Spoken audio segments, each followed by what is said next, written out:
Kalian pasti udah nggak asing lagi sama snack yang satu ini, ya. Ada apa dengan Momogi?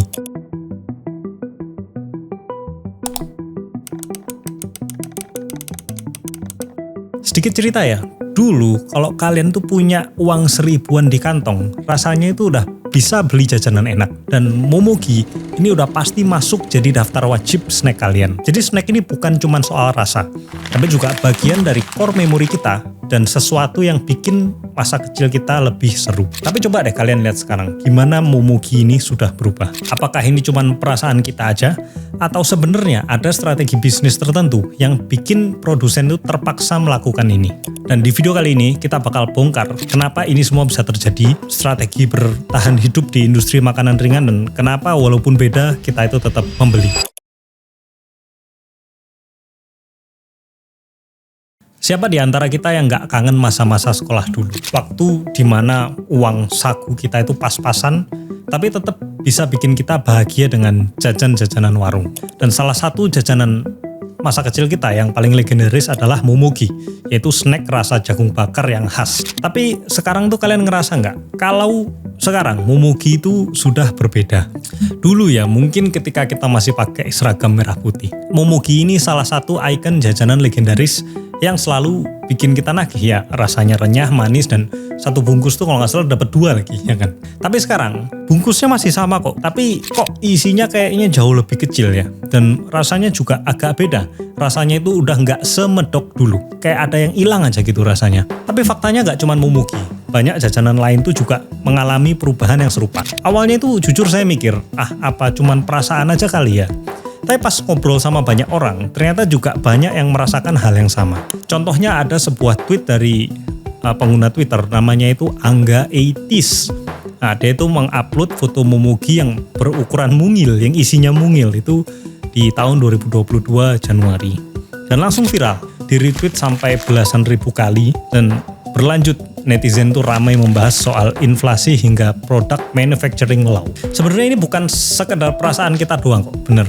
Jadi ada alasan ekonomi dan strategi bisnis di balik semua ini. Banyak orang mungkin langsung mikir, wah kualitasnya ini turun nih, kualitas Momogi turun. Padahal kalau dilihat dari sisi produsen, ini lebih ke cara mereka buat bertahan supaya bisnisnya itu nggak tumbang. Jadi di dunia ekonomi ada satu istilah yang sering dibahas, yaitu namanya shrinkflation.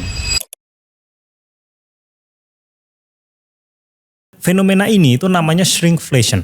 Produk itu jadi lebih kecil, tapi harganya tetap atau naik pun itu sedikit. Karena kalau mereka mau mempertahankan kualitas seperti yang dulu, harga itu naik terlalu tinggi dan di mana konsumen itu bakal protes yang ujungnya bisa saja berhenti membeli produk tersebut. Tapi kalau ukurannya dikurangi secara diam-diam, secara perlahan, banyak yang nggak sadar.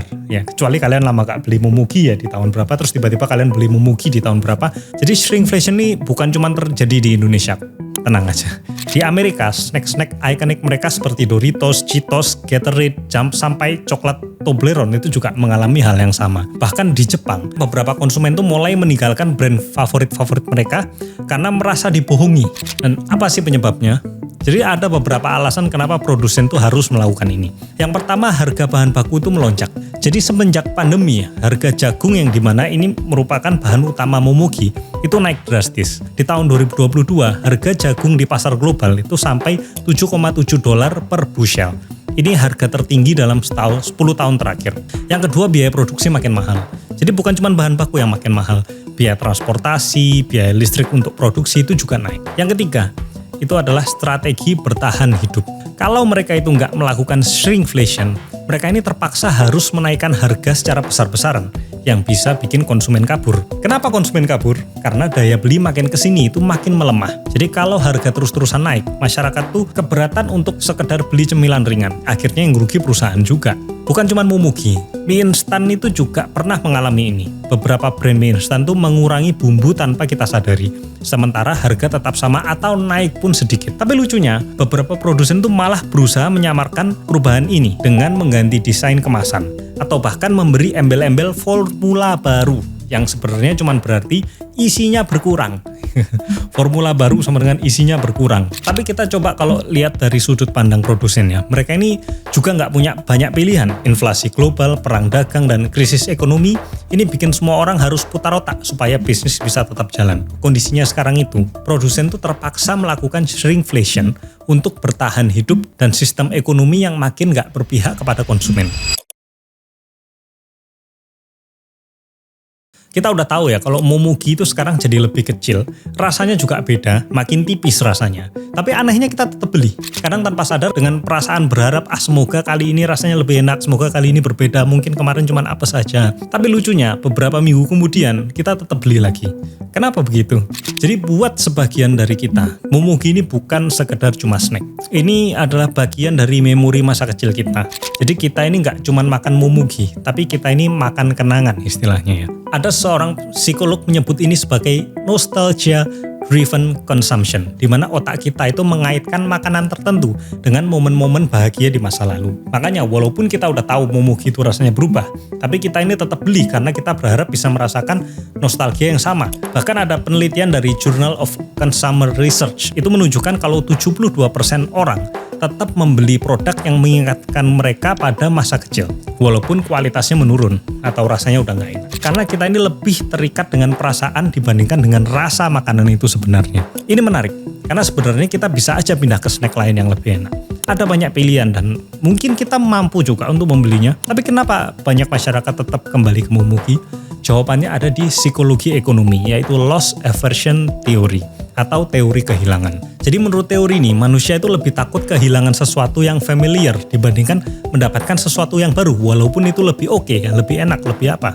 Jadi walaupun kita kecewa sama Momogi yang sekarang, masyarakat tuh tetap beli karena mereka nggak mau kehilangan sesuatu yang udah jadi bagian dari hidup. Jadi ada studi dari Daniel Kahneman, dia itu pemenang Nobel Ekonomi. Dia itu menunjukkan bahwa rasa takut kehilangan itu 2 kali lebih kuat dibandingkan kesenangan mendapatkan sesuatu yang baru. Itu sebabnya kita tetap beli snack lama, walaupun rasanya udah nggak seenak dulu. Ada lagi satu fenomena psikologi yang lebih mind-blowing, yaitu expectation perception theory. Jadi teori ini menjelaskan kalau otak kita itu seringkali melengkapi sesuatu berdasarkan ekspektasi.